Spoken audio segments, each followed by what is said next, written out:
आशिक पुकारो, आवारा पुकारो, माशूका आशिक पुकारो। चोरी चोरी दिल तेरा चुराएंगे, अपना तुझे हम बनाएंगे। हम तेरी मोहब्बत में यूं पागल रहते हैं। दीवाने भी अब हमको दीवाना कहते। मुझको पीना है, पीने दो।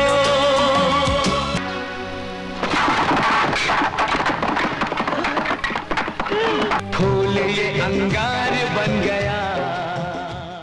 दोस्तों, आज अपने इस बेहद ही रोचक वीडियो में हम बात करने वाले हैं मिथुन चक्रवर्ती की 90s में आई एक बेहतरीन एक्शन फिल्म फूल और अंगार के बारे में। जो फिल्म आज न केवल मिथुनदा के एक्शन की वजह से बल्कि अपने बेहतरीन गानों की वजह से भी याद की जाती है। जहां फिल्म के बेहतरीन गानों में चोरी चोरी दिल तेरा चुराएंगे, हम तेरी मोहब्बत में, आशिक पुकारो, आवारा पुकारो और हमको पीना है जैसे बेहतरीन गाने सुनने के लिए मिले थे, जो गाने आज भी लोग सुनना पसंद करते हैं। आपको बता दें कि मिथुन चक्रवर्ती की फिल्म फूल और अंगार 90s के स्टार्टिंग में उनके करियर के लिए एक बहुत बड़ी टर्निंग पॉइंट साबित हुई थी। 90 के दशक के स्टार्टिंग में मिथुन चक्रवर्ती के करियर का ये वो समय था जब मिथुन चक्रवर्ती अपनी पूरी फैमिली के साथ मुंबई से जाकर ऊटी शिफ्ट हो गए थे और ऊटी जाकर उन्होंने बॉलीवुड की मेन स्ट्रीम फिल्मों को छोड़कर कई लो बजट की फिल्मों में काम करने का डिसाइड किया था।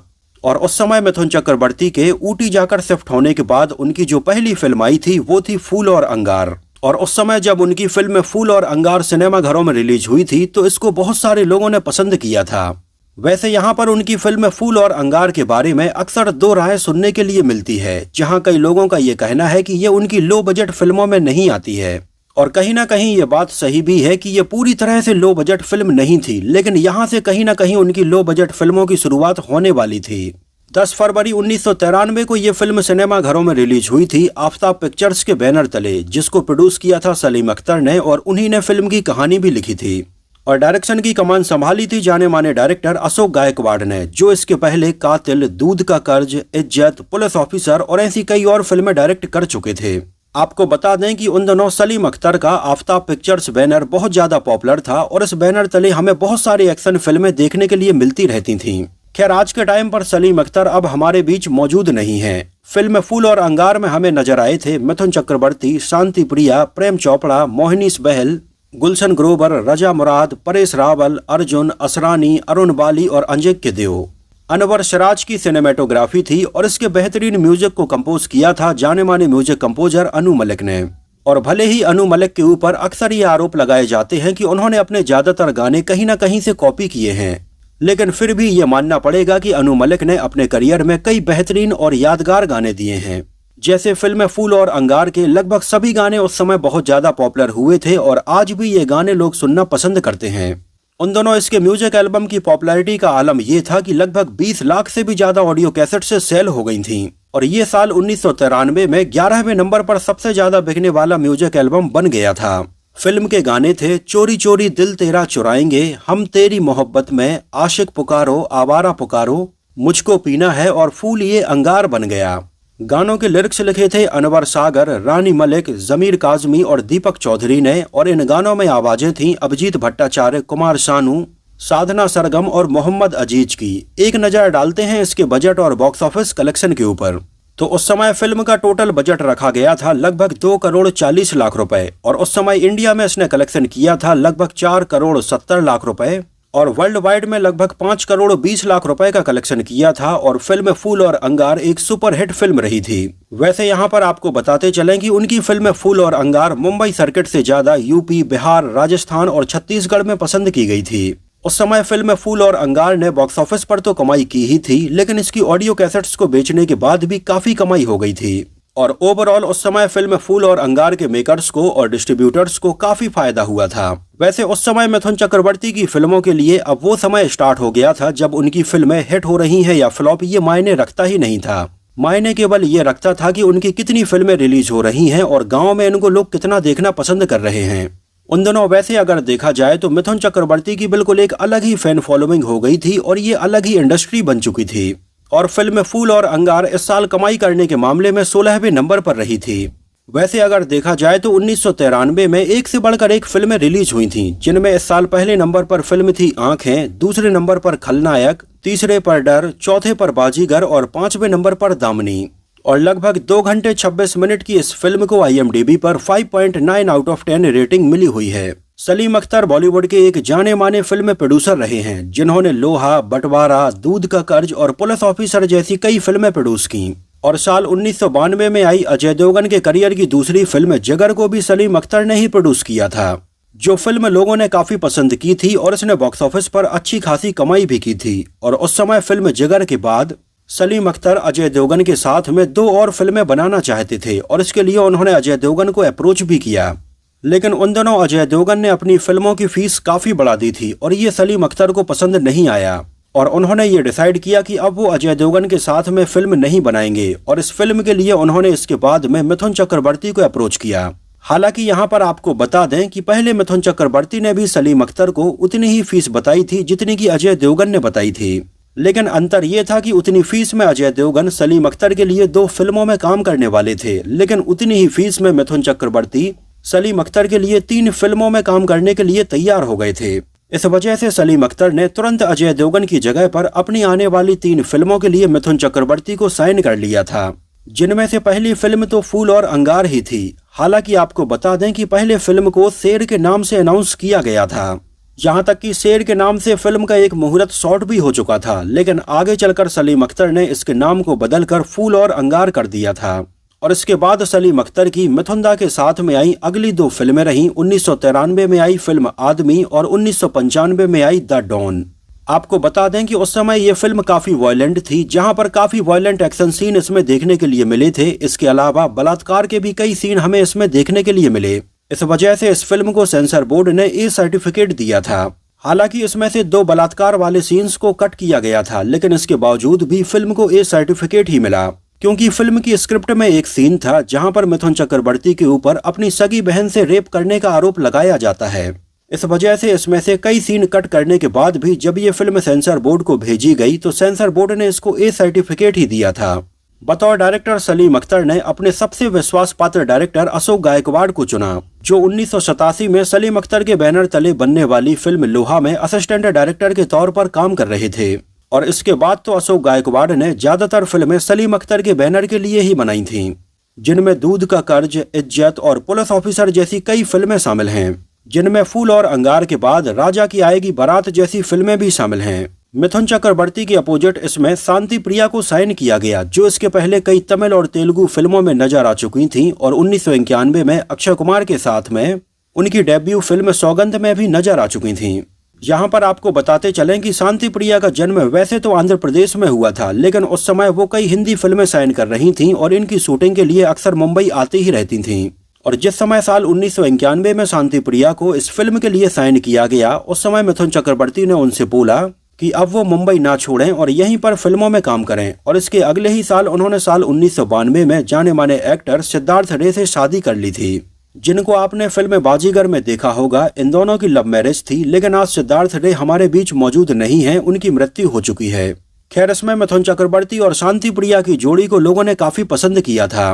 वैसे इसमें अगर देखा जाए तो मिथुन चक्रवर्ती हमें बिल्कुल 2 अलग अलग लुक्स में नजर आए थे। जहां इसके फर्स्ट हाफ में तो मिथुन चक्रवर्ती हमें अपने ट्रेडमार्क हेयर स्टाइल में ही नजर आए थे, लेकिन इसके सेकंड हाफ में इंटरवल के बाद उनके बड़े बड़े बाल जेल से बिल्कुल पीछे किए गए थे और इस हेयर स्टाइल में मिथुन चक्रवर्ती एक जैकेट पहने हुए एक्शन करते हुए नजर आए थे, जो काफी अच्छा लग रहा था। वैसे अगर देखा जाए तो फिल्म फूल और अंगार की एक कहानी काफी हद तक जैकी श्रॉफ की फिल्म इज्जत और अजय देवगन की फिल्म जिगर से भी मैच होती है। हालांकि यह कहानी सीन बाय सीन तो मैच नहीं होती है, लेकिन जो बदले लेने की कहानी है वो काफी हद तक सेम है। और आपको बता दें कि फिल्म इज्जत और जिगर इन दोनों को भी सलीम अख्तर ने ही प्रोड्यूस किया था।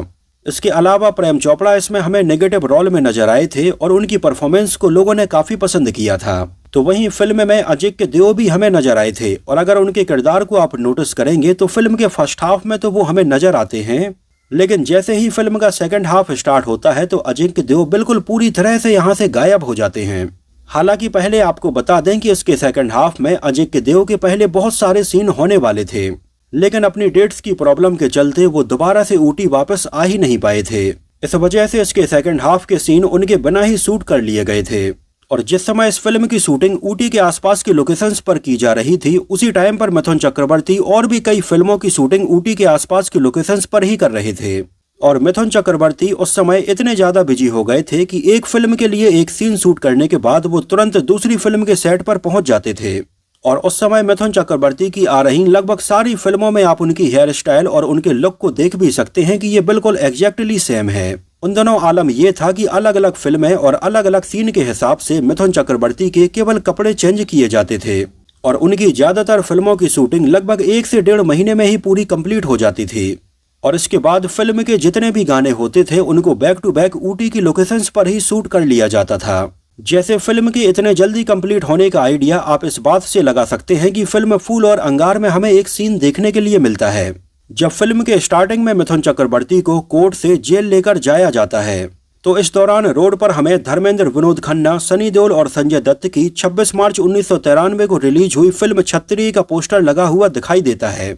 और उस दौरान मार्च 1993 के बाद फिल्म फूल और अंगार की शूटिंग स्टार्ट हुई थी और आने वाले 3 से 4 महीनों के अंदर इस फिल्म को पूरा कंप्लीट करके इसको रिलीज कर दिया गया था।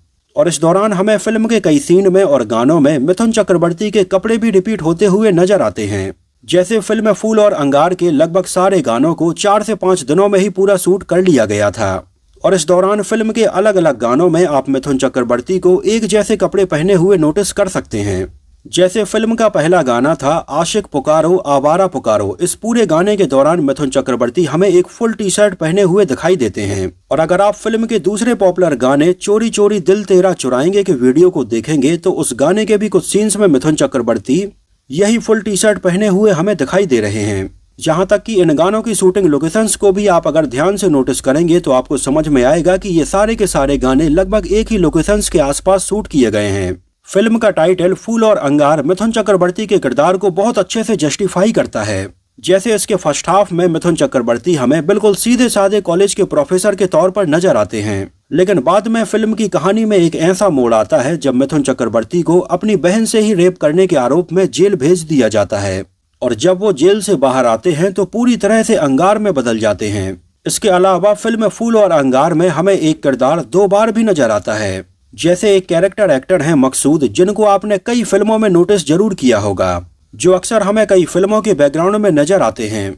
तो वैसे ही मकसूद हमें फिल्म फूल और अंगार में भी नजर आए थे, लेकिन यहाँ पर उन्होंने 2 अलग अलग रोल भी निभाए हैं। और ये उस समय इसलिए हुआ था क्योंकि इसके मेकर्स को ये लग रहा था कि ऑडियंस शायद इतनी छोटी छोटी बातों के ऊपर ध्यान नहीं देगी। और सच में उस समय ऑडियंस ने इन सारी बातों के ऊपर ध्यान दिया भी नहीं था।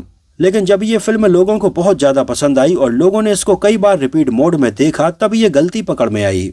जैसे फिल्म फूल और अंगार का एक सीन आपको याद होगा जहां पर मकसूद गुलशन ग्रोवर को एक पुलिस स्टेशन के अंदर रिश्वत देते हुए नजर आते हैं, लेकिन गुलशन ग्रोवर यहां पर रिश्वत लेने से मना कर देते हैं और उनकी पिटाई कर देते हैं।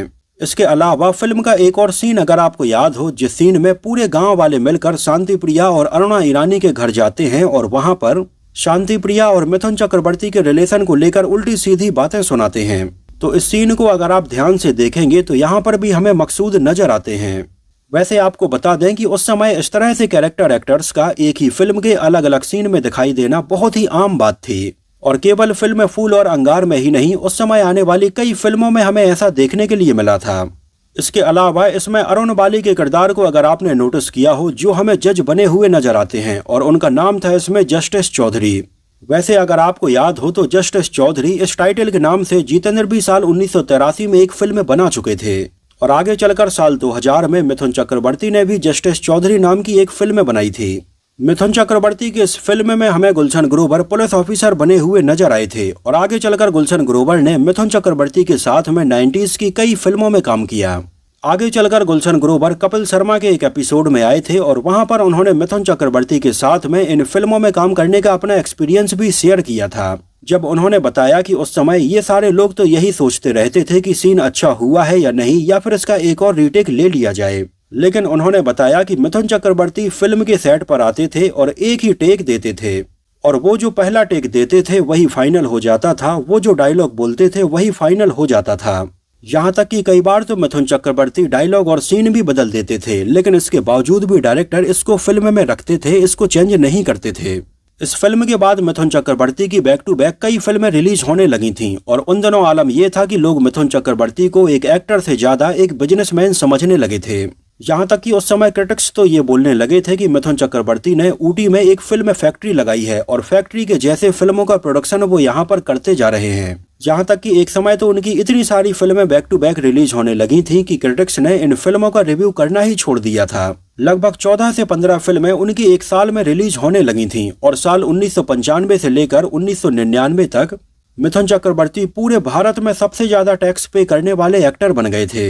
हालांकि आज भले ही मिथुन चक्रवर्ती को उनकी इन फिल्मों के लिए और उनके फनी एक्शंस के लिए लोग क्रिटिसाइज करते हैं या फिर उनका मजाक बनाते हैं, लेकिन एक बात तो माननी पड़ेगी कि एक समय में इतनी सारी फिल्मों की शूटिंग बैक टू बैक करना कोई हंसी खेल नहीं था और आज इतने साल बाद भी मिथुन की इन फिल्मों को लोग पसंद करते हैं और इनके गाने भी लोग सुनते हैं। तो दोस्तों इस वीडियो में इतना ही। मिथुन चक्रवर्ती आपको कैसे लगते थे, उनकी ऊटी फैक्ट्री वाली फिल्में आपको कैसी लगती थी, हमें कमेंट सेक्शन में जरूर बताना। और फिल्म फूल और अंगार को अगर आप में से किसी ने उस समय सिनेमा हॉल में देखा हो तो हमें सिनेमा हॉल का नाम और शहर का नाम भी जरूर मेंशन करना। तो फिलहाल के लिए इस वीडियो में इतना ही। अगर ये वीडियो आपको पसंद आया हो, मेरी मेहनत आपको पसंद आई हो तो इसको प्लीज लाइक करके मुझे इस बात का जवाब जरूर दीजिए। तो मिलते हैं किसी नए वीडियो में कुछ और ऐसी ही इंटरेस्टिंग और रोचक बातों के साथ।